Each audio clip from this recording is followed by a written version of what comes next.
All right, everyone, time for some further election analysis for 2020 in the US presidential race. I'm going to be doing a little bit of reiteration of things that I've already said for the benefit of anyone that's new to the channel or anyone that forgot some of the analysis that I've done over time. But first, I'd just like to say this.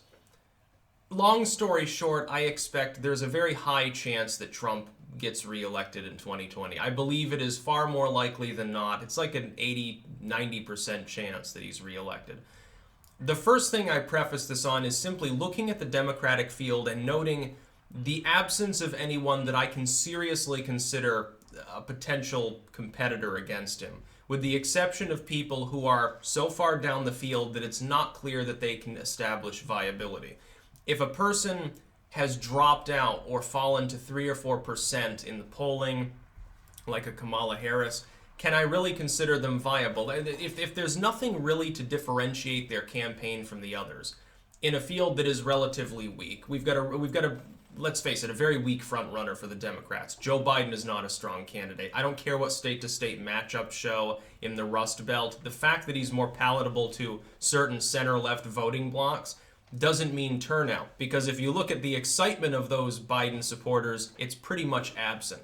The fact is that you've got two kinds of candidates at the top in the Dem field. Far left candidates who will do well in the primaries. They've got excited voters, they've got unique messaging, maybe they're more charismatic, like a Bernie Sanders, but they can't appeal to the wider electorate. They can win the primaries potentially, but can they win in a general?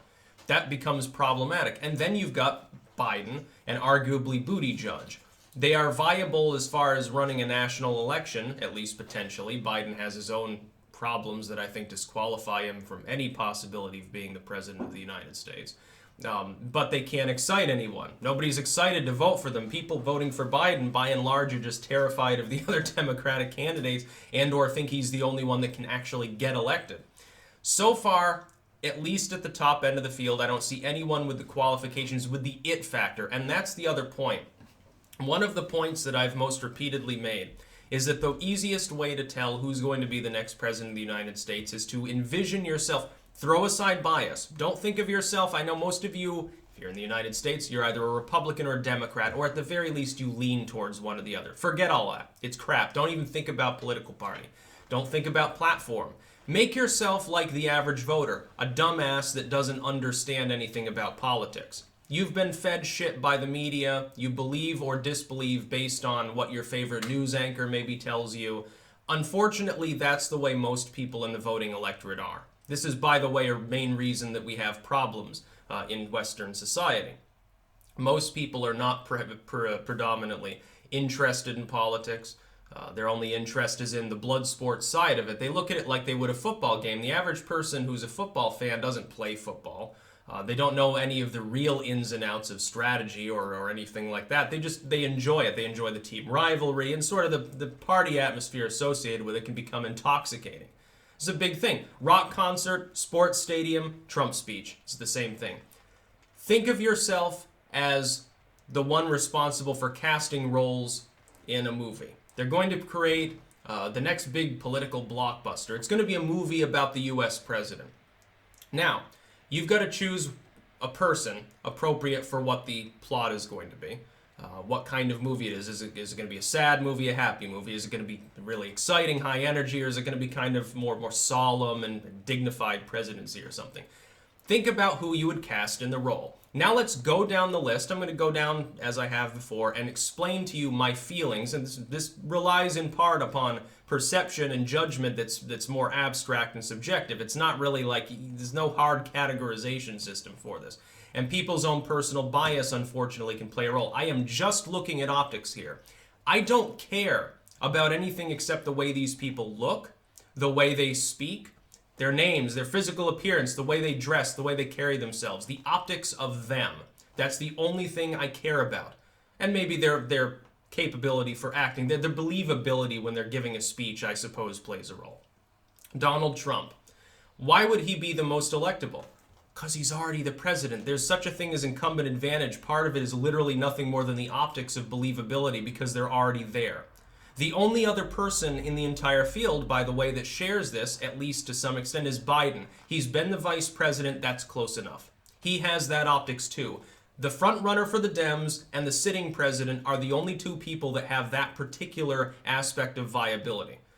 Biden arguably cancels out to some degree Trump's incumbent advantage. That's probably the best reason to try to nominate Joe Biden. If it weren't for the fact that he's incoherent, that might be a good thing. Trump carries himself like a president. He becomes believable by being in that role already. When he was running before, by the way, he was running against a person who had been a first lady and a secretary of state while having no political experience whatsoever.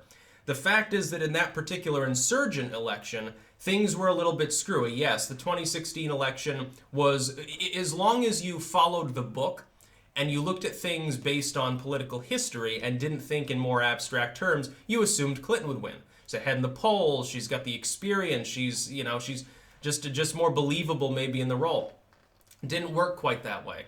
Again, partially because of nothing more than fucking turnout in the Rust Belt states, which was hilarious. It was basically, the common man lashing back out against the establishment that it blames for ongoing problems in the wake of the disasters of the Bush and Obama administrations. Trump was the outsider.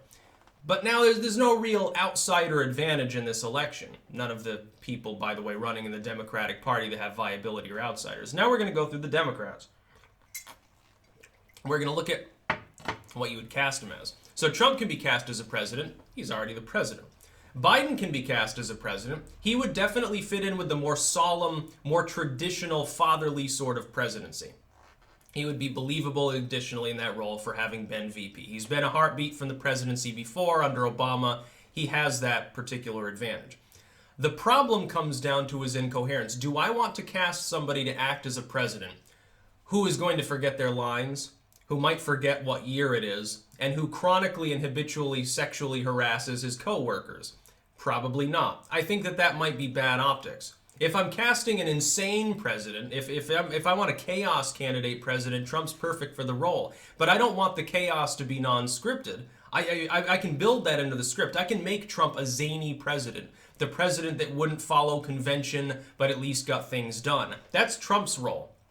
Biden's role, if I cast him, is he's the solemn president, but he's hit senescence. He's got Alzheimer's. He's fucked up. He's trying to do a good job. Maybe he's got his heart in the right place, but things just don't quite work out. And probably I write into that particular script. By the end of his first term, people realize he's nuts. And if he's still alive, which, by the way, isn't even necessarily going to be the case because he's old, he has health issues, he's had aneurysms, blood vessels blowing in his eye and crazy shit like that. Alzheimer's, again, likely is what he has.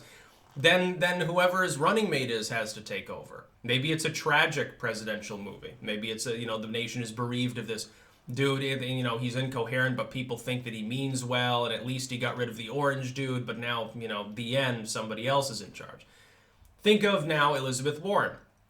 If I were casting her as a president, I would cast her as the waspish, holier-than-thou corporate subdevelopment project president. I would cast her more as a mayor, a corrupt mayor who wants to get lots of condos built and is constantly sending henchmen in to fool activists that are trying to stop it. I would cast her as the corporate CEO more than a president. She's not really believable in that role. Additionally, she has stage fright. Elizabeth Warren, in the literal sense, has stage fright. When she is confronted by anything other than positivity, a question that she can wiggle her way around without truly answering it, nobody will call her out with. When Charlemagne the God questions her and says, well, you're basically the original Rachel Dolezal. When an interviewer says, well, how the hell are you going to pay for your healthcare plan? She freezes up. She sputters. She becomes incoherent. She forgets her lines. That's bad. Remember, the president is basically the actor-in-chief or the actress-in-chief as well. Diplomacy requires a great deal of pomp and ceremonialism, a sort of weird tribalistic ritualism that's almost occult in nature, very abstract, doesn't follow convention all the time. Trump's a master of this. Biden's decent at it. Elizabeth Warren's not. She doesn't have that star factor. I would cast her as a corrupt mayor or, again, maybe a PTA mom. Bernie Sanders kind of sort of looks the role. He's an old, bombastic, activistic man, but I think I would cast him in a comedy as a president.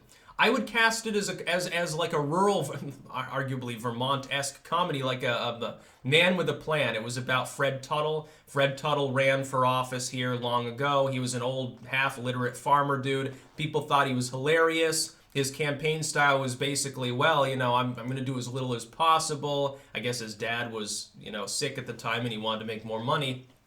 I'm going to take the pension, the salary, and do nothing, basically, because, look, everything they do sucks anyway. And it was very endearing, and if he hadn't dropped out, he very likely would have won, actually. He was a viable candidate. I think he was from Tunbridge, if I remember correctly, in Vermont. I think at one point, I think my mom pointed him out to me and recognized him, but I had no clue what was going on. I had no clue why he was relevant at the time. But he died, I think, like 20 years ago, unfortunately. But if I was going to cast Sanders, it'd be a comedy film. I wouldn't cast him as a solemn president or even like a Trump chaotic, zany president who's like in a stoner comedy. I would cast him off in a political comedy, maybe. Again, though, the problem is it's not incoherence for him. The age makes him less believable. He's a full 10 years older than any other president has been, almost. He's almost 80 years old. At some point, you've got to call it quits. I might cast him off as the candidate that could have been in the past but refuses to give up. So yes, I guess there's a little bit of an aspect of believability there. At least the speaking skills are there, the uniqueness is there, but I can't imagine him holding that office and actually doing what I couldn't cast him off as a serious president. And if it was a comic president, it'd be one of a different kind. Now Kamala Harris. I've already explained her in depth. She's the PTA mom. She's the corrupt, chiding president who harasses her male employees out of principle. She's the divisive president who leads the nation to the brink of disaster. I would cast her off in an apocalyptic role. She would be the last president before the apocalypse who started World War III because, she was just having a bad day. By the way, no gender norm associated with this. We've had plenty of male candidates throughout time who could fulfill the same role. Gephardt comes to mind. The evil corporate sort of bitchy person in general. She's believable only if I cast her as evil. That's the only way I can envision her as the president. I can't envision a scenario in which she genuinely tries and succeeds at doing a good job because of some depth of care for the American people. So yeah, believable if you want a bad president. And now Buttigieg, who arguably, he's viable. Kamala really is, in a distant fifth at this point, although the polling has evened out now a little bit. Buttigieg, I think, could be believable. I would cast him, though, in a more uncertain role. The problem with Buttigieg is because of his extreme level of youth, combined with the lack of political experience, all he's been is mayor of South Bend. Nobody knows where South Bend is unless they live in South Bend. I don't know where it is, and I don't care. Let's just put it that way. And I'm politically and geographically inclined. Guarantee the average voter doesn't know anything about his platform either, other than the fact that he's a homosexual. I would cast him in a role where he's the young upstart. He's almost a JFK-esque figure. Somewhat charismatic, he's well-spoken. That's good, by the way. The optics on the surface are extremely good, arguably better than for Trump. The problem is because of the youth and inexperience combined in a situation where the Democrats have just spent the last campaign rambling about the need for experience and how Trump would be a disaster for the economy especially, and for diplomacy because he didn't know what he was doing. That could be a problem because in one case I could cast him in the role if he faces a lot of adversity, the old guard doesn't like him, they won't work with him, maybe he's got one older buddy that sort of shows him the ropes, and through a lot of struggle and conscientious, good-hearted effort, he succeeds. He becomes a great president, next JFK. Crowds roar with applause, gets a second term, and then he retires happily to Hawaii with Obama or something. That's one role. But I could also, here's the caution, I could also believe him in a role where I cast him as just totally unprepared. And it's either a comedy about that or, again, an apocalyptic movie. So he could be believable in the role. The problem is people have to make up their own decisions. Ultimately, if I were casting him off, I would probably cast him off as the former. I think that if he were president, because of his level of intelligence and charisma, at the very least, he would try to do a good job. I don't get the vibe from Buttigieg that he's a bad person, at least, which I do from the other candidates on the Democratic side.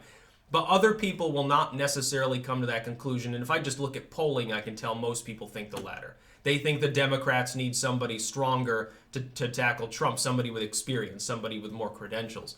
So there, and then anybody else, would you really envision them in the role at all? You don't know anything about them. Sure, there are some Tulsi Gabbard fans, there are some Yang fans. They can imagine them in that role, and they have no problem with it. I would caution, when you're thinking about a Yang presidency, what kind of presidency are you thinking of? Maybe you think he's good, maybe you think UBI is a great concept. What kind of president overall would he be cast in an acting role for the presidency? Tulsi Gabbard, same thing. I would say her optics are arguably quite a bit better. I would say hers are the most believable outside of Biden and Buttigieg. And of course, Tulsi Gabbard fans would say, well, she's more believable. She's a major in the U.S. military. Yes, again, being in the military doesn't make you presidential. It can be a qualifier. So, okay, is she the next Dwight Eisenhower president? That would be great. The problem is she's half his age. The problem is, right now, by the way, and this is total aside, isn't Trump, I mean, Trump is her commander-in-chief. Isn't it a little bit weird that she's running against, technically, her own commander? I mean, it's not improper. It's not unconstitutional or anything. It's just a funny aside that I happen to think of. I think she's active military, I think.